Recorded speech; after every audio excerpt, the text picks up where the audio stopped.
Hello, everyone. Welcome. This is Circle Back. I'm Shambhavi. I'm a strategist at Gender at Work India. As you all know, Circle Back is our monthly conversation series where we unpack institutions and how they shape individuals and work cultures. Last month, we spoke about non-discrimination at the workplace with Raj Mariwala. You can find that discussion up on YouTube and on our Linktree as well. The focus of today's conversation will be on care in the workplace, and we'll delve into what care at the workplace really looks like. Is it even important? And we're so happy to be joined by Bhavana Issar. Bhavana comes with over 25 years of experience in diverse global companies as a consultant, an HR leader, and a passionate person with diverse interests.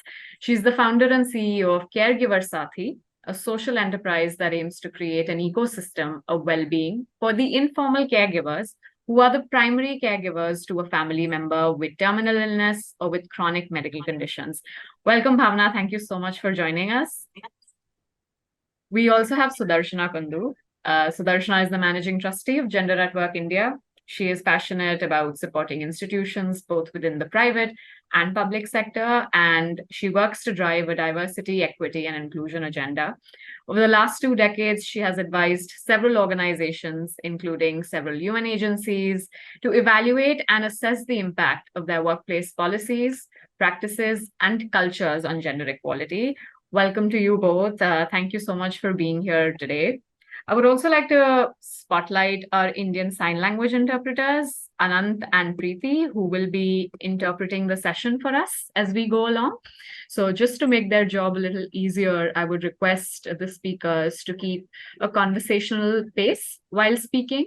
And during the Q&A later, if you have any questions, please feel free to unmute yourself and ask the question or type that question into the chat box. But during the rest of the conversation, please make sure that you are on mute so that there's no disturbance or disruption to the flow of the conversation. So welcome. Thank you to everyone once again for joining.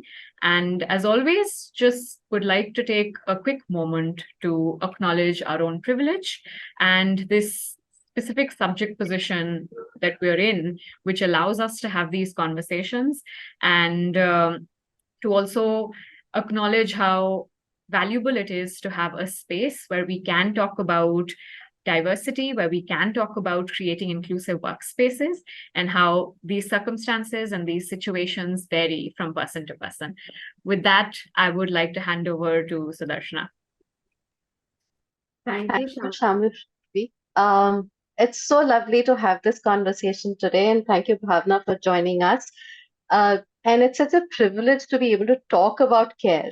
And it's such a privilege for some of us to actually live a life where we can balance our caregiving responsibilities. It's not something that is, even we know with our own challenges how tough that is, and that's the discussion and that's the conversation we'll have. But so many people across the world are really unable to balance their caregiving responsibilities, right? And that's the discussion we want to have today. So, Bhavna, welcome to Circle Back. Lovely to have you here.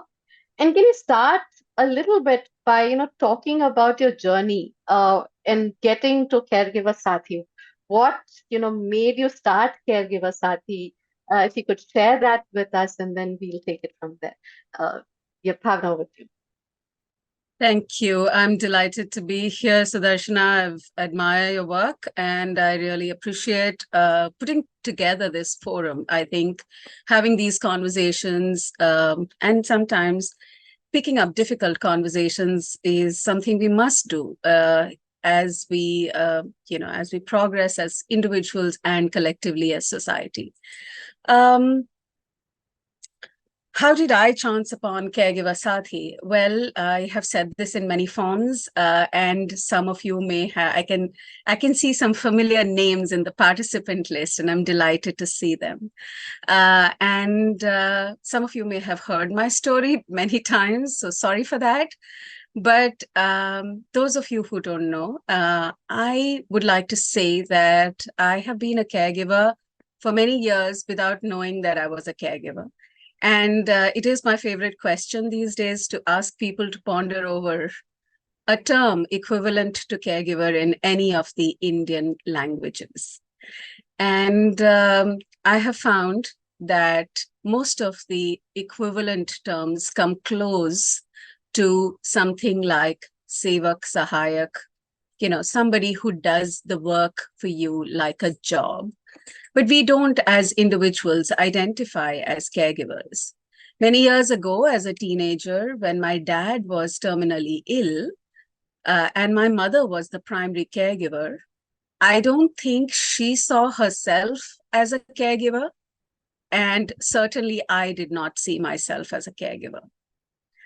And many years later, I did what I did because that's what good daughters do, and that's what good family members do. And long story short, I built a career for a variety of reasons in the field of HR, behavioral sciences, organization development, and over the years also reached a point where I didn't feel very purposeful. So there are 2-3 things that happened. One, I didn't feel very meaningful in what I was doing with my life. One. Two, I think I felt a little burnt out with the nature of work that I was doing, or probably, the pressures that I had on my mind. And three, I was very affected by the fact that my father passed at the age of 54. And that number, or the unpredictability of life, became a very big, factor unknowingly for me. So I was very driven by the fact that, what if I don't live beyond 54? What kind of a life do I want to lead? And if this is the only time that I have, what do I want to do? And for me, the meaning of a dharmic life or a purposeful life was, if I could take my personal experience and make it better for anyone else who had a similar experience. And therefore, my journey of being a young caregiver was rather lonely, among other things, and definitely difficult. And I believe that caregivers have unpredictable and lonely journeys. And especially women have to take it on, given our social norms. So what could be a way to make it better for the caregivers of modern times? How could I bring meaning to the life that I had led? Was the leading question. And the second thing was that I had, professional expertise in behavioral sciences. I'm a geek at heart, so I love technology. So how could I put my professional expertise, my interest for technology, and my life experience together? So Caregiver Saathi is really at the intersection of all of this. Thanks so much, Bhavna, for sharing that story. It's such an inspiration to hear for somebody who's kind of worked in the corporate sector to, think about how do you make your life from a dharmic sense? How do you make that more purposeful? How do you kind of share what you have with others, with the expertise that you have, and especially in an area like caregiving, right? Because even with social good, people go into kind of very different kinds of domains, right? To take this up, which is very challenging itself. It's very inspirational. You've worked with so many organizations, consulted for so many organizations. If you were to kind of, just take a step back and look at what are sort of the challenges of caregiving, right?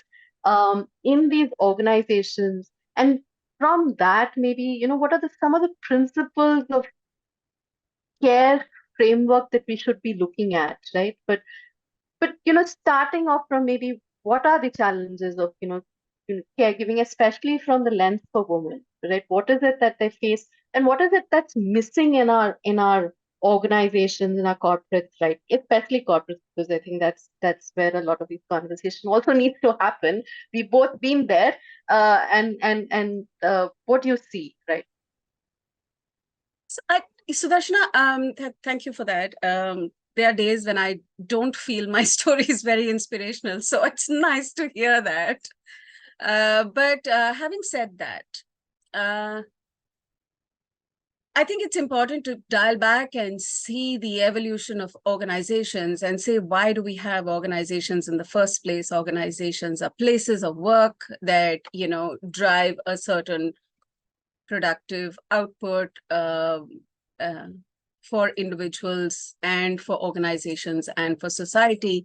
And we have organizations thus far that have had very strong boundaries or separation between your productive self and the self that you do in homes or that you build family units in.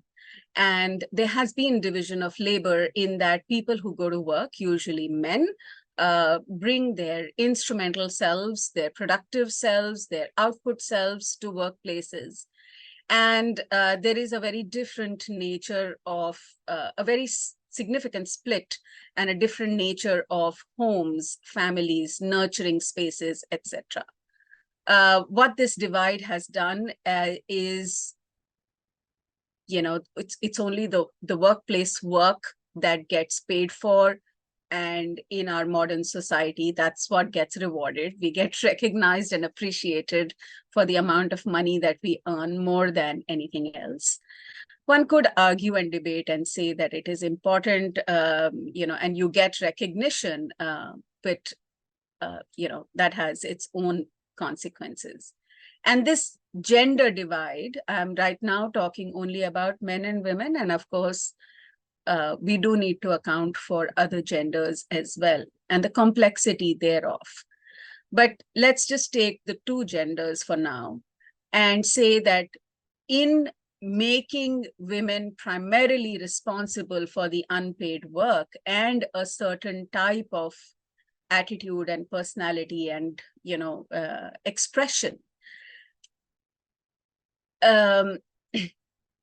holds women back from opportunities of education, employment, financial independence, expression of things like ambition, etc. And we do want to move to a place where we don't want gender to be a criteria that defines an individual's potential. So we do want to say that women and men can play equally in all spheres, so therefore at workplaces as well.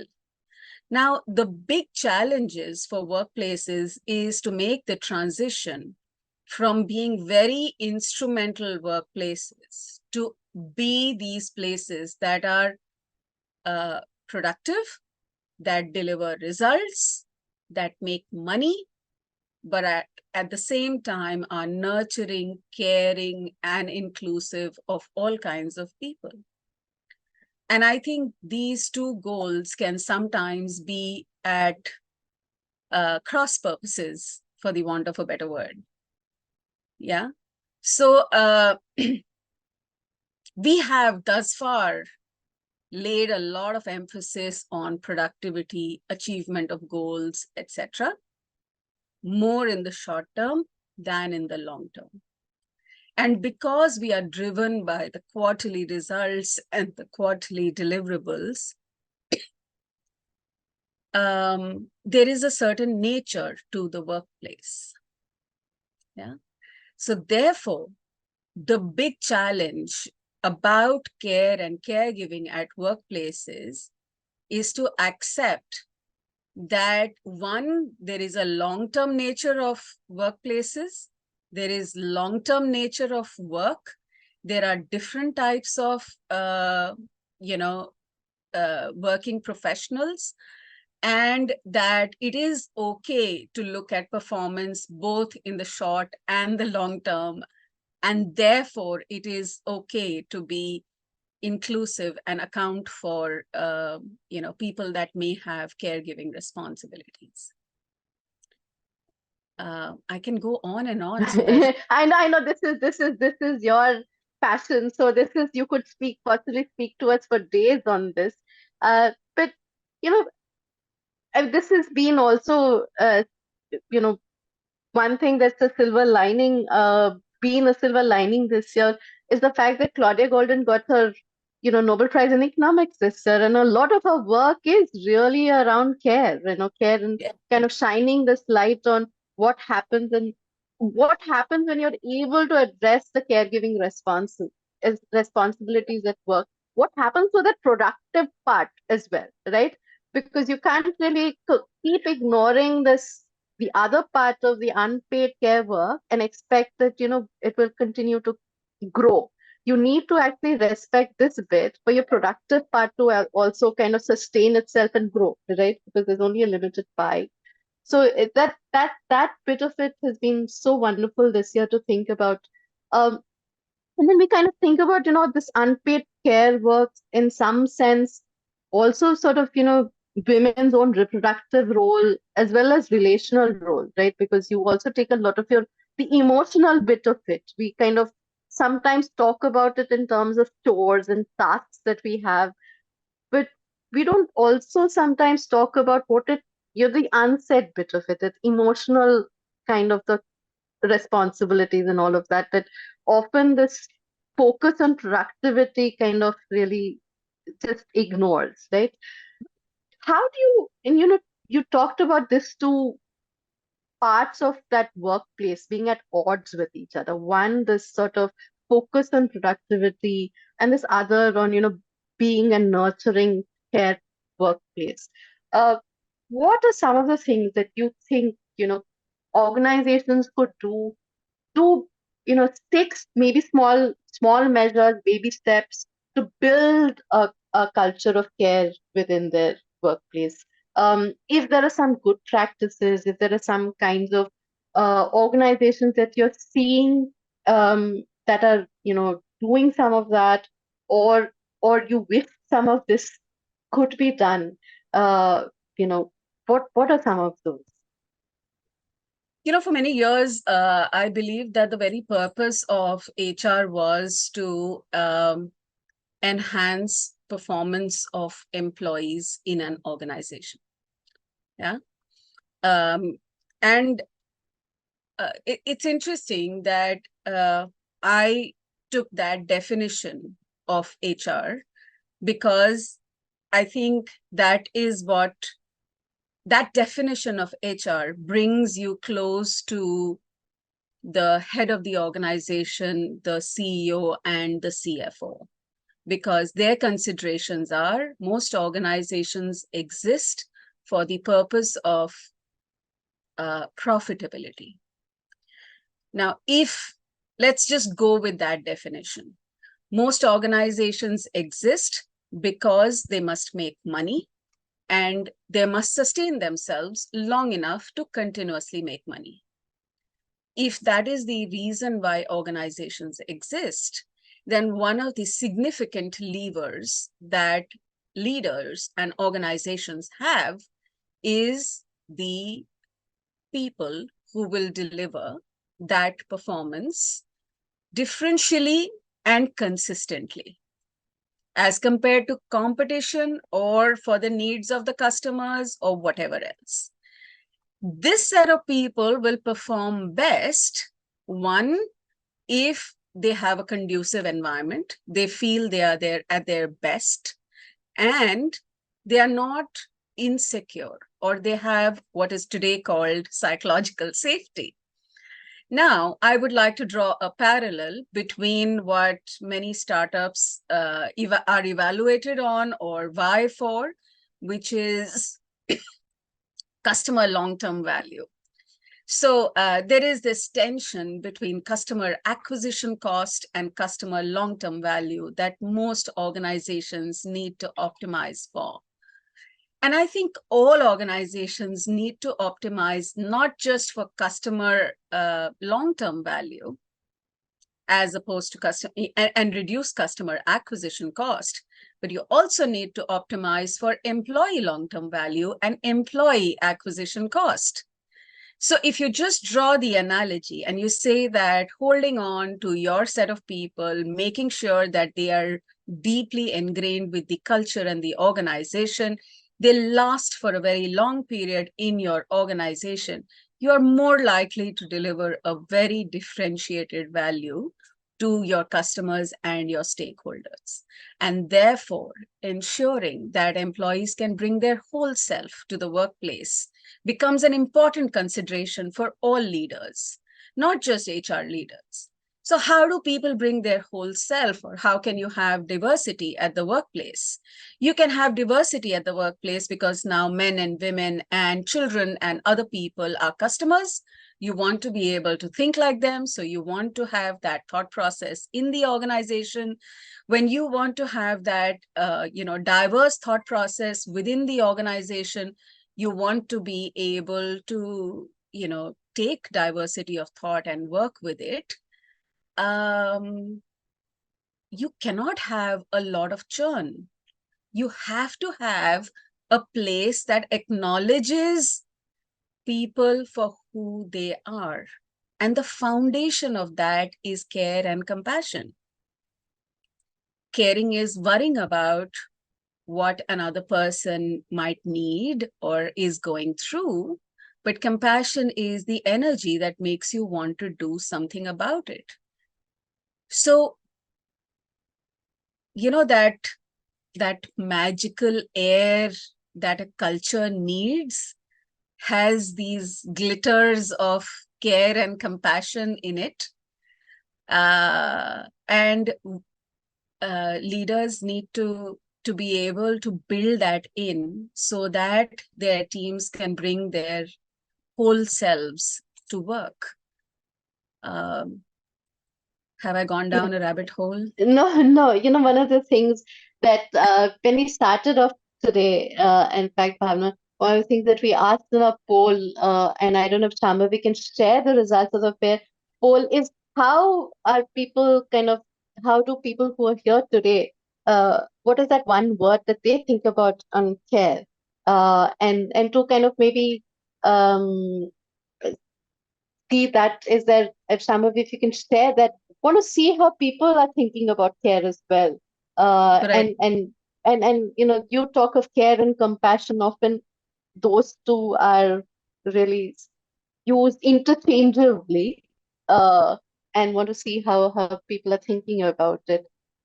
So just requesting Shambhavi to share The Zoom result. Sure. Ah, Right. So these are some of the answers that we've received in the poll. What is one word that comes to your mind when you think of care? So as you can see, someone said kindness. One word is family. Someone said mom. We have support. We have compassion. Love for family is a big one. And we've got love, kindness again. Love and empathy and kindness are some of the ones that we've seen a couple of times. Safety, collective responsibility, mental health, and once again, empathy and compassion. Yeah.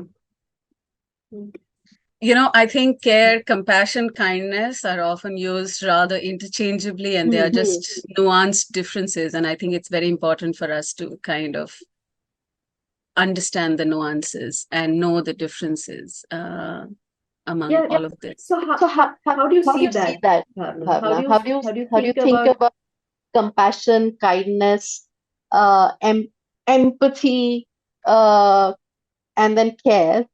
How do you see those as sort of maybe related but different concepts?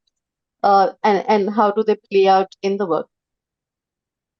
Yeah, I think whenever I think about care, I think about the story of Dr. Margaret Mead and how she was asked, according to you, Margaret Mead was a legendary anthropologist, for those of you who don't know, and was once asked, what is the first sign of civilization? And our bio kind of book talks about this and says that, I was expecting her to talk about farming and, organized living and tools and things like that. And to her surprise, Dr. Margaret Mead said that the first sign of civilization is a healed femur bone. And a healed femur bone is a sign that, in the animal kingdom, a broken femur bone would mean short death. But a healed femur bone means that somebody else bothered to bound up the wound and care for that person till they healed. So to me, care is that act of being concerned about another person. The way that I like to and help them heal or be the support system for another person in their journey. I like to get to compassion through pity, sympathy, empathy, and compassion. So pity is when I feel that I'm at a different level of some kind, and the other person is lesser in some way, and I offer pity that, they are in a bad situation.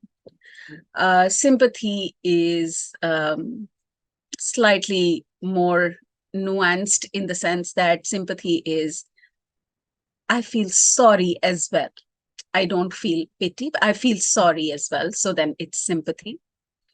Empathy, and the example for that is if I can really step into the shoes of the other person. So, when men walk in high heels, to say I can step into your shoes, literally and otherwise, I'm getting a sense of, what it is like to be in that person's shoes. And the way that I differentiate it from compassion is to say, I have to get back into my shoes if I have to do something about the experience that I had. So if I am a man who is used to wearing kids and sports shoes, and I realize that women wear heels and have to run, and it is difficult, I cannot always, if I want to do something about it, I cannot be in heels. So I step into the heels, feel empathetic, but I get back into my shoes and do something about this heels business. That is compassion. So if I can take my empathy into action, then it is compassion. And very often, kindness is, just the generosity of allowing another experience to be and to be valid is kindness. So if we have the generosity to let somebody express themselves for however different that experience is, then I'm being kind. And many times we use care, kindness, compassion rather interchangeably. And at workplaces, I find that when I work with managers and leaders, there is a lot of anxiety that I don't want to be seen as woozy and soft and, mom-like, because, then I won't be able to drive performance, because my job is to drive performance. So being compassionate is something that most people are afraid of, that I will give in too much, I will be taken advantage of. And that ties back to your first question, Sudarshana, that the challenges of care at the workplace is that it is seen interchangeably with compassion, and it is seen as a slippery slope, which will prevent me from being able to deliver performance, which is my primary goal. We just out from 2 days of facilitating a workshop, and a lot of these conversations have been happening around, it was on how do you build a culture of equality in your organizations, and it resonates with so much about what you talked about. How do you bring your whole self to the workplace? How do you allow for that to happen? Yeah. And the slippery slope that you talked about, one of the things that we're also hearing on the other side, and just because you have this sort of patriarchal mindset of what you're supposed to be as a leader, right? Yeah. That there's often that even if you're supporting caregiving, it's kind of coming from a very protectionist, pity kind of a mode, right? That I this poor mother and, who's trying to struggle with her kids, or somebody who's struggling with, uh, you know, a child with disability at home or elderly care. I really, pity the circumstance, and therefore I'm being this, good boss, right? It really comes from that, and not from a sense of empathy, right? And to be able to do that.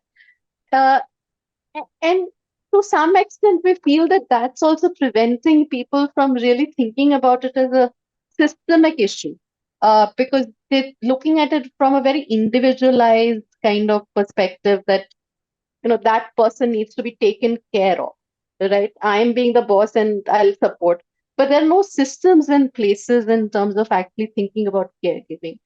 Uh, what in your, you know, again, what are you seeing? What do you think should be some of the rules, some of the policies in place for caregiving in the workplace? And again, if there are some things that you've seen which you said, that's such a nice way of, thinking about caregiving. I'm seeing that happening more and more, or I'm seeing that in an organization. Uh, what are those? So many things in that one question, Sudarshana. Sorry, that's so loaded. I'm going to request your help to keep a track of everything that you asked me. So I'm going to start with the easier part, which is, some policies and practices. There are some that are absolutely delightful and very exciting. Some people are very innovative and, they try different things. So I'm going to start with my, one of my favorite policies, which is about sharing your leave. I think some good organizations have created these provisions that at a collective level, there are so many leaves that we can give. There are some individuals who need it more than the others, and colleagues can gift leaves to other people in the organization. So at a collective level, the organization doesn't suffer, but at an individual level, I have the ability to gift extra leave to my colleague. I think it's a beautiful expression of care. I also think that there are unintended consequences of some of our gender-based policies. For example, it is widely researched and written about how maternity leave has actually poorly impacted women, right? We know that long maternity leave in India is seen with a lot of trepidation by, let's say, small organizations, because it's expensive, and you have to accept that. I'm a small organization, and I passionately believe in all these things, and yet I as a organization owner will give it a thought.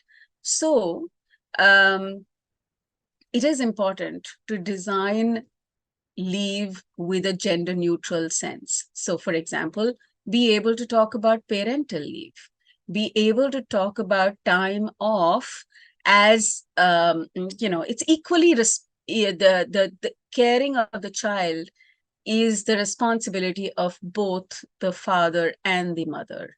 So to think that paternity leave can be 10 days and maternity leave needs to be 6 months will have different consequences.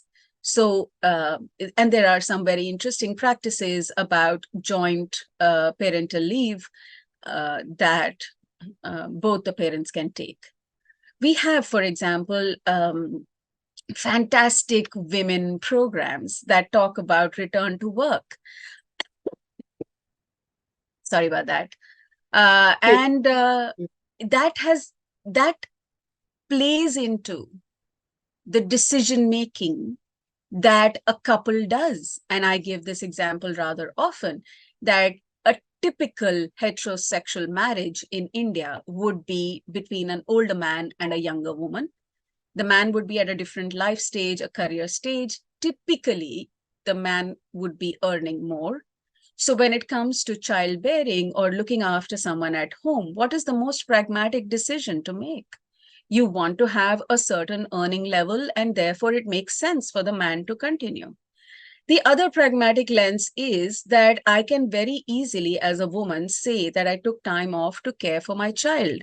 it is not so easy for men to make that claim and go back to workplaces. Workplaces will not give that concession to men. Because the returnee programs are more popular for women, we are driving a certain behavior among people when they make their decisions at a family unit level. I do think that the ability to take a sabbatical time off to care for needs to be both for men and women. And some men make excellent caregivers, and I don't think it has anything to do with the number of chromosomes you may have. So that's a few of the practices. No, that's so true, right? I mean, and also these, and again, patriarchy and social expectations and norms for men, they're also caught in that sort of role and responsibility, right? Even from their own families often. And so many times that you hear that even when they would want to be the caregiver because they're the higher breadwinner, as you're saying, even from their own family's expectation is that you're not able to kind of take that. And then it is not, so a lot of these leaves and policies then just become so gendered that you're actually not extending it to men, right? And we're not really transforming and changing the workplaces to become more equal. A big part of, the conversation then you end up having is what's the role of leadership and all that? And how do we bring in these conversations to the leadership, and especially from, is there a particular role or is there a particular kind of leadership you think that needs to be encouraged for conversations on care, or to build more systemic pillars for caregiving and support within workplaces? Yeah, so there were many parts of your previous question that I didn't yet address. So I'm just going to go back to that at some point. But let's take the leadership question. I think for me, the most powerful definition of leadership actually comes from the native Indians. And it speaks about a leader is one who thinks about 7 generations ahead. The decision that I make today should be right for the 7th generation from me. So it has to account for multiple things. How would that translate in the workplace? To me, that would translate in the workplace by leaders and the collective leadership worrying about the long term. And the long term is not 12 months. The long term is the long term, multiple generations, the sustainability of the organization, the planet, what is the world that we want to build? That is the real challenge of organizational leadership, not the quarterly results and not just the quarterly results. Of course, you have to build on the quarterly results and ensure delivery or, staying alive. But the real challenge is to balance what I call the win-win-win-win formula, which is the 4-win formula. It is win-win, not just for me and you, but in the short and the long term. And that is why it is hard. Because we have such small, short tenures within our organizations, right? Yes. We're also not, and then that's actually becomes shorter and shorter over time, right? Yes. And this sort of, again, sort of having this such shorter time frames and look at what it's doing to our relationship with the community where we live and all of that, right? And yes, and again, in the examples from Native American communities or the Mesoamerican communities is excellent, because they were much more, even our own, tribal communities, they're much more able to live and care for the people that they're with and the communities that they work with. And, somewhere over this kind of modernization, we've forgotten to kind of really connect with those and be there. We would come back to the questions I had, but actually want to really open it up to the audience. But before that, maybe Shambhavi could share the results of the second poll where she asked about. Go on. Yeah, so we put out another poll where we asked people if they could rate their workplaces in terms of care on a scale of 1 to 5. And we've received a couple of responses. We've received about 15 responses, and I have shared the results. So just let me know if you all can see the results on your screen right now. Otherwise, I will share my screen. So just to recap the results, two people have said, two people have rated their workplace as at like 1, which means that their workplaces are really poor in terms of care. About 7 people, which is like half the group, has rated their workplaces a 5, and would love to hear more from the people who have voted 5 for their workplaces. What kind of policies or what kind of attributes make your workplaces that conducive to maybe a healthy environment or to a healthy work-life balance, as we call it. But like Sudarshana said, if anybody would like to bring in questions, experiences, or even examples from their own life and from their own workplaces to just talk about care and put this into perspective, please feel free to either type it in the chat box or unmute yourself and pose the question or state your experience. Hi everyone. It was so nice to hear.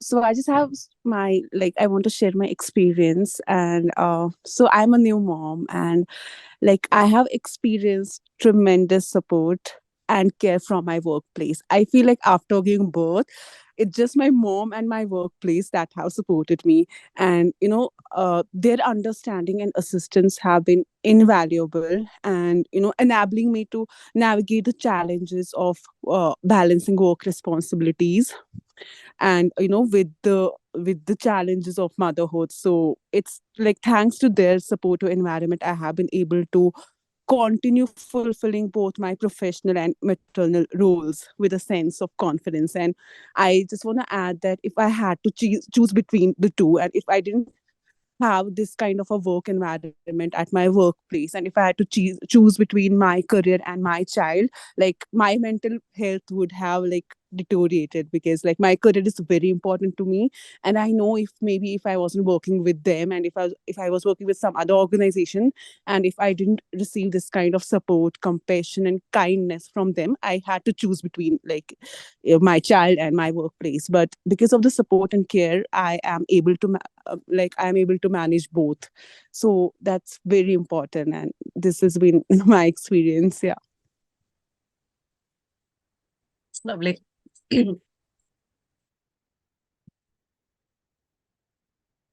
Would anyone else want to just share? And I know there's been a question.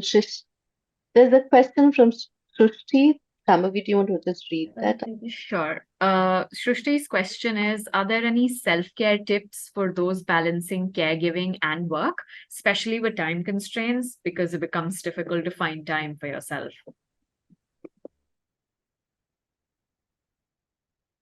Okay, I'm going to take that. Not that I'm great at it myself. I may espouse many tips, but I think one of the things that I would totally recommend is that when there is a responsibility, I think it needs to be spoken about both at the home place as well as at the workplace in terms of building your infrastructure. So what does that mean? There will be many tasks that, are just assumed to be done by some people. For example, just this morning, I was having an exchange with my husband where I was saying that I don't want to decide what is going to be cooked for breakfast. Just the act of deciding every day is a load on me, and I don't think I can do it every day. So I think sometimes just stepping back and enlisting the support of everybody so that some of these mental tasks can be shared and divided so that time can be created. is the first thing that I would recommend. Time will never be there. It has to be made. And time can be made only when tasks are shared. And time can be made only when you let go of certain things. So I do think that a large number of women, especially, like to, are house proud and like to hold on to certain aspects of home management with a certain, reflection of their identity and how things must be done in my home, etc. I think we have to learn to chill and let it go. My husband had told me many years ago that if you are going to go travel to work and give me instructions about how the house has to be run and how the child has to be fed, it's not going to work. So we have to let the other adults do stuff the way that they will do, and you have to live with it. Of course, there are all kinds of confusions then in our home. We end up ordering groceries twice because we haven't coordinated well. Stuff sometimes is not necessarily the cleanest or whatever. But, it takes some time to arrive at a rhythm and a balance. And it means that you have to let go of a few things. And it means that you have to talk about what is important to you.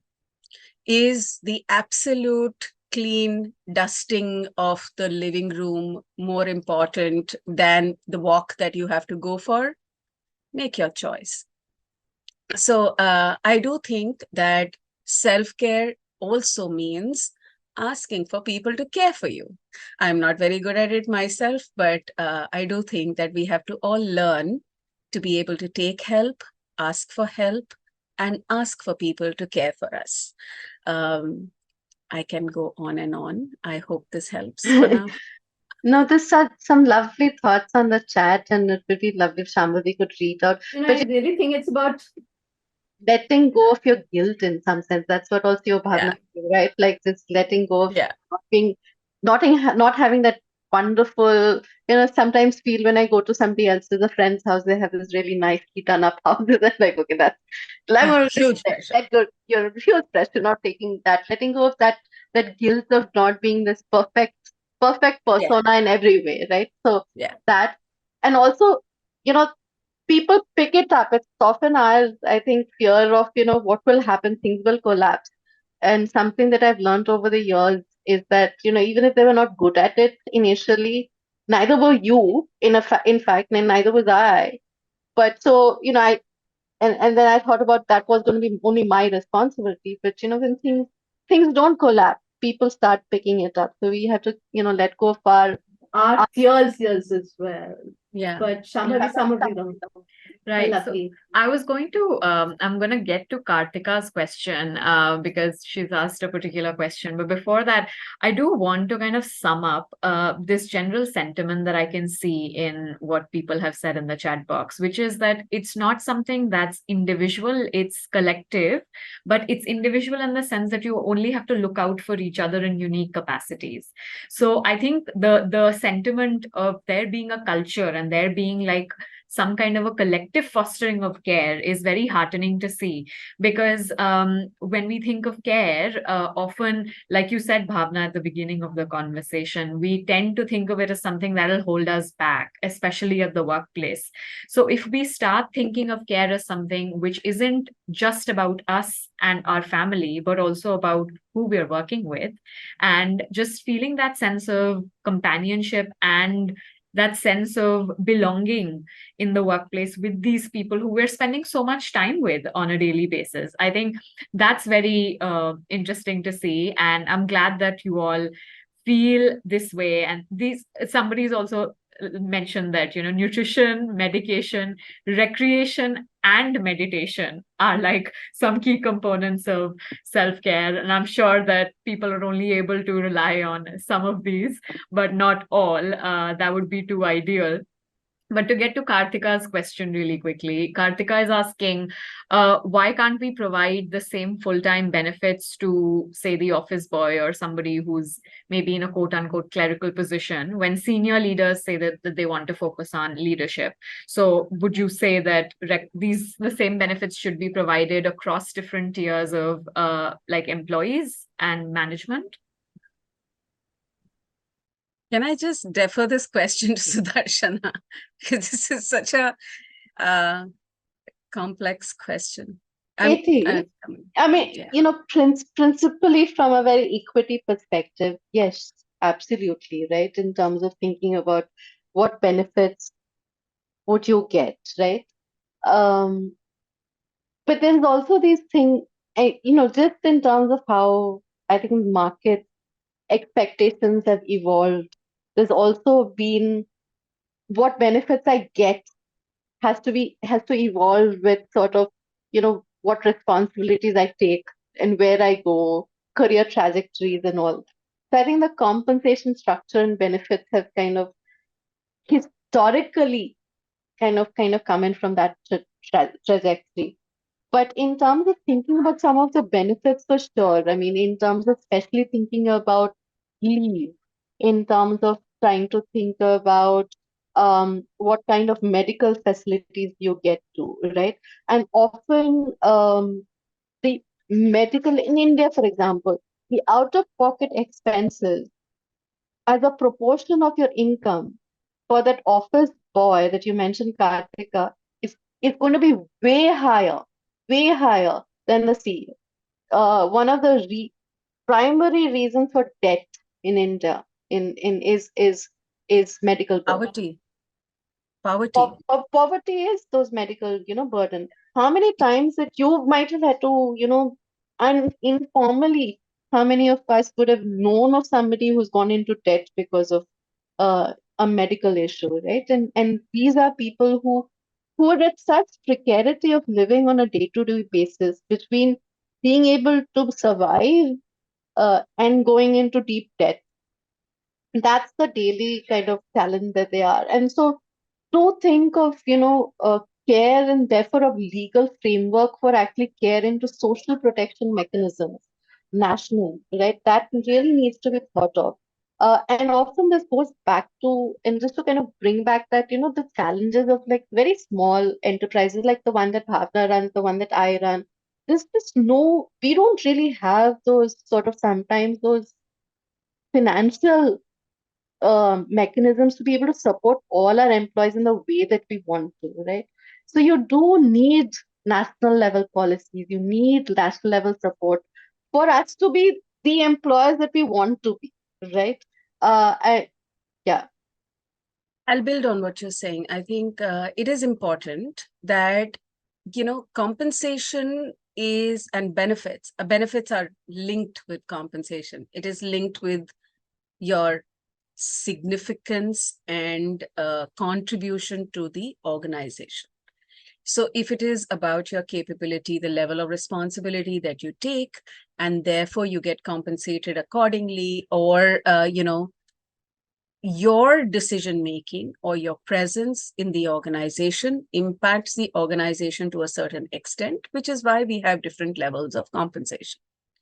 Now, benefits, for example, there are some benefits that add up to your worth to the organization. But during the pandemic, for example, which was a classic case, we found that there were many organizations that had there was a humanitarian ground on which there was no differentiation for different levels, because on a humanitarian ground, a lot of people were getting impacted. Now, there could be some creative ways of supporting an individual in a humanitarian crisis at the same level as anybody else. So a supposed leader of an organization could have a personal crisis, and you support that person to the same extent, and you support the so-called office boy to the same extent. It is definitely possible for an organization and a leader to have that call and judgment. And this is one of those leadership things that, what is the kind of an organization I want to build? How is this going to be for 7 generations and so on and so forth? I take this call. There are unintended consequences also of everybody having equal benefits, and which is why leadership is challenging. If everybody got the same benefits without necessarily being equally capable, then how do we motivate and incentivize people to try for more, to aspire for wanting to be more and better? So there is always that tricky challenge that you have to play. You want to incentivize people to say, you know what? If you grow to this responsibility, you will get this much more. How will you provide that? So, but at the same time, should there be a humanitarian need, you should have the flexibility to not throw the rule book at the person and say, you are this level and therefore you don't get anything more. I think that's the leadership challenge. Repeating myself. I think the thing about what is it that we want our workplaces to look like, what is at least the fundamental basic framework of care that we want to offer to our employees, right? That's also a question that we need to ask. As we grow, there will be a layered responsibilities, increased responsibilities, some benefits will kind of grow. But fundamentally, there has to be, maternity benefit, the fact to some extent that's acceptable now, right? Culturally, we've also kind of started thinking about the fact that that needs to be given, right? So over time, I guess we have to also question and ask ourselves, I feel, that what are some of the basic fundamental aspects of care that we want to address in our workplaces, right? And what is it that framework is for our workplace, what policies, irrespective of which level that you are at, needs to be provided for. And then there are some which then you kind of layer and add as you grow with responsibilities and have a much more flexible, open compensation benefit structure for those. So that's something, CRESH, for example, big battle, right? For example, do you have CRESH? For whom do you have CRESH? Does it get used? All of that. Who's going to fund for it? And that's at a factory worker level as well as much as the CEO's level, right? Those are equal struggles sometimes, and we need to figure out how to address those. How I wanted yeah, to build on something that you were saying, Sudarshana, sure. and there is a question as well, which I will come to Deepak in a bit. So I think that it is important for us to be able to look at, care at multiple levels. So the question of self-care came up. So for example, how do we encourage individuals to take responsibility as adults to have a balanced life in a way that they are not just machines or instruments of performance, but are responsible citizens and are caring for themselves. So obviously there has to be a workplace that encourages individuals to care for themselves, which means that there is no undue glorification of extra hours of work, or there is no reward for being the hero who does disproportionate number of hours at the cost of everything else. So there is care at the individual level that we need to understand and have practices that promote the right behaviors. Then there is care that I need to do because I'm a caregiver in my family unit. So I'm a parent, I'm a sibling, I'm a child, and I have different types of care responsibilities. I'm also a partner. So depending on the different roles that I play in my family unit, I need to have a certain flexibility and accountability of care. Sometimes I need benefits for it, and sometimes I need time for it, and sometimes I need skills for it. So can I get that opportunity? And I would like to highlight here that organizations can really shape and move societies and cultures. So I think organizations cannot wash their hands of their responsibility for how we are driving change in society. So at the individual level and at the level of your roles and responsibilities in your homes or as individuals. And then it is you as caregivers or as people who carry the responsibility of care to workplaces. So I'm as colleagues, like Shambhavi said, as colleagues as well, we care for one another. And I think good managers are great caregivers. Good managers are those individuals who recognize when their team members are vulnerable, are able to care for them, are able to nurture them, are able to guide them, just like a mom or a parent or a caring sibling would. So I think care needs to be brought to the workplace in our responsibilities and roles as managers, leaders, and colleagues as well.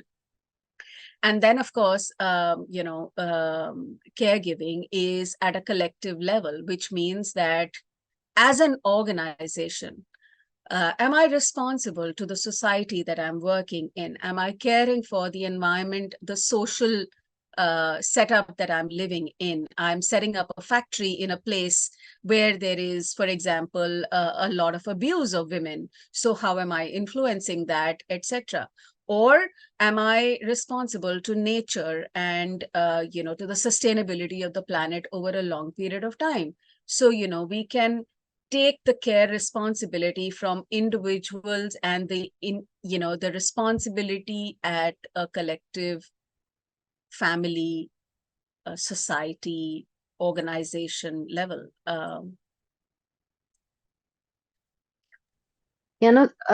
That's so wonderfully put, right? And I love the fact that you kind of talk about that organizations cannot wash their hands off of social responsibilities. It's music to our ears, of course. People who work in this domain, and this is the conversation we want to have, try to have with organizations on a daily basis, right? There is possibly one more question, Shambhavi, if you want to kind of raise that. Sure. There is a question from Deepak in the chat box, which asks if companies provide support or enough support for caregivers who look after elderly parents. Yes. And I think that's a frequently unaddressed or under-addressed concern, because when we think about leaves, or we talk a lot about parental leave, and it's only now that it's parental leave and not just maternity or paternity leave, but do Yes. we also talk about caregiving for elderly parents or just elderly members in the family? Yes. Yes. So, most policies are driven very interestingly by certain phenomena, right, that happen. So there was no need for maternity leave until women decided to come to work. It's only when women decided to come to work that you realize that, oh my God, now we could have young women who want to come to work and they might get pregnant and they might need maternity leave. So, there becomes a case. And now what is happening is that we didn't have many older adults that were impacting the workforce up until now. I have, as early as 2018 and 19, gone to many organizations trying to talk about Caregiver Saathi and the support of caregivers at workplaces, and been told by very, very compassionate leaders that I don't think we need this because we have a very young workforce. And, to be able to counter that, to say that you may have a young workforce, but this workforce will not stay young forever unless you want to replace it with younger workforce. That is one possibility. Or that, the demographics and the dynamics will not change. 20 years ago, people were not living as long as they are living now. This generation will have the longest living older adults that we have ever seen. The 80 plus population is increasing at the rate of 700%, and the 60 plus population is increasing at the rate of 326%. The people who will care for them will be from the productive workforce. They might not be the immediate children. They might be grandchildren, because the parents might be working as well. That shift of demographics is not something that all organizations have recognized or appreciated thus far. Because at least in India, we live in a rather populous country. So we can say, okay, you don't meet my requirements, I can find someone else. It is becoming a crisis, for example, in economies like the US, where, it is a talent crisis. There is a Forbes article that talks about how the talent crisis needs to be seen in light of caregiving responsibilities. In India, this will shift. We are at the precipice. Over the next couple of years, hopefully, I mean, it should not happen, but unless it becomes the burning deck, do we have a case for doing something about it? So there are some leading organizations that provide for elder care facilities, Deepak. So there are some organizations that do have caregiving leave. There are organizations that provide for bereavement support, etc. During the pandemic, many more organizations came up with these things. There are many other organizations that will provide for you to have access to elder care services. So there are many organizations that provide elder care services. Organizations will sometimes have a tie-up with them. Sometimes they will say that, you can access them at a differential price or something like that.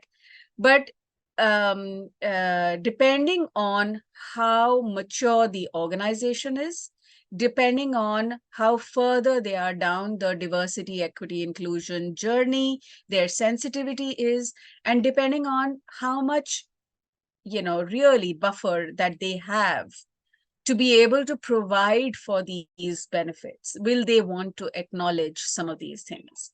So it helps when organizations are large and they are making differential profits, that they are able to absorb some of these additional costs.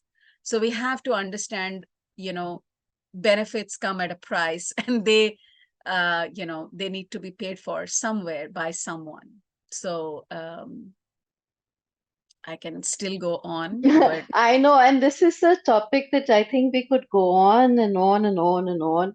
But we're almost at the close of our session.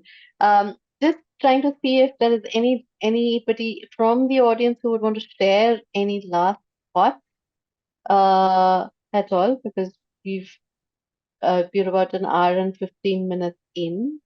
And we do try and restrict our conversations to that hour and 15 minutes, because each of our topics, and when we were talking to Bhavana about coming on board, and she said each of these parts of conversation that we wanted to have with her possibly needed a separate session and multiple separate sessions.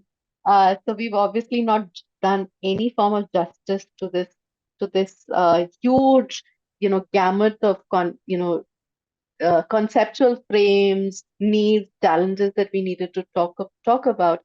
But we just wanted to possibly just start off a conversation on caregiving at the workplace, thinking about what are the challenges that we're talking about, what are some of the frameworks, what are some of the policies that we need to think about, how do we want to visualize our workplaces?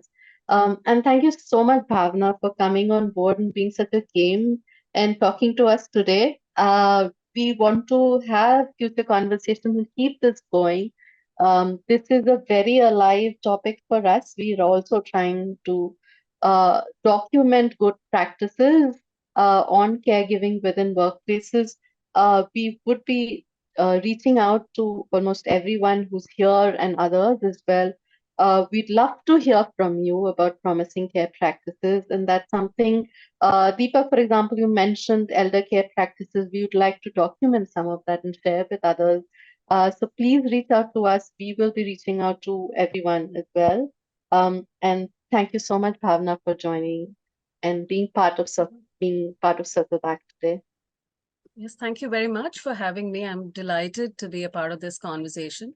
Something that struck me, and I'd like to just leave that as as a thought, is it's very interesting. Caregiving is hitherto a gendered role.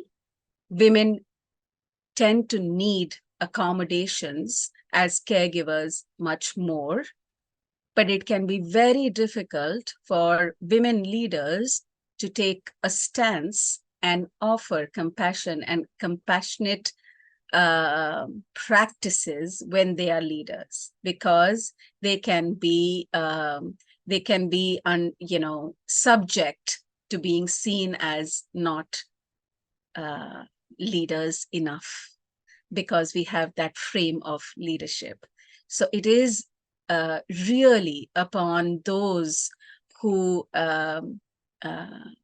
don't necessarily need the benefits, but I can say from my personal experience that those managers of mine who were kind and compassionate to me during my hard days have my heart. And even today, if they were to ask me to do anything, I would stand on my head and do it. So if you really want employee long-term commitment and you want to win hearts, then being compassionate is the only way to go forward. And on that note, once again, thank you to both Sudarshana and Bhavana for this really insightful and very heartening conversation, because I think it really comes down to us looking out for each other and looking after each other. And it's better to start cultivating this idea at the workplace. And this is not to say that workplaces need to turn into like your family or familial spaces, but that expression of care and that expression of well-being, I think, could possibly be stronger, and it could be expressed differently. And I hope that we get to a point where we're more comfortable just navigating those boundaries with each other. And thank you so much to Preeti and Ananta for just seamlessly interpreting the session. We really appreciate the labor of the sign language interpreters, because they're just so effortless at what they do. And thank you to everyone who tuned in and engaged with this particular conversation, engaged with the polls.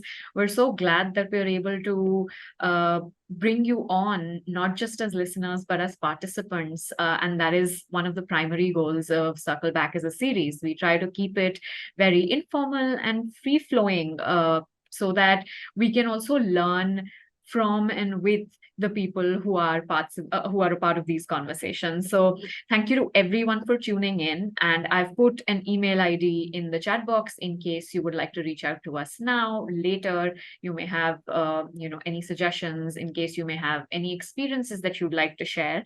And once again, thanks, and we'll see you next month.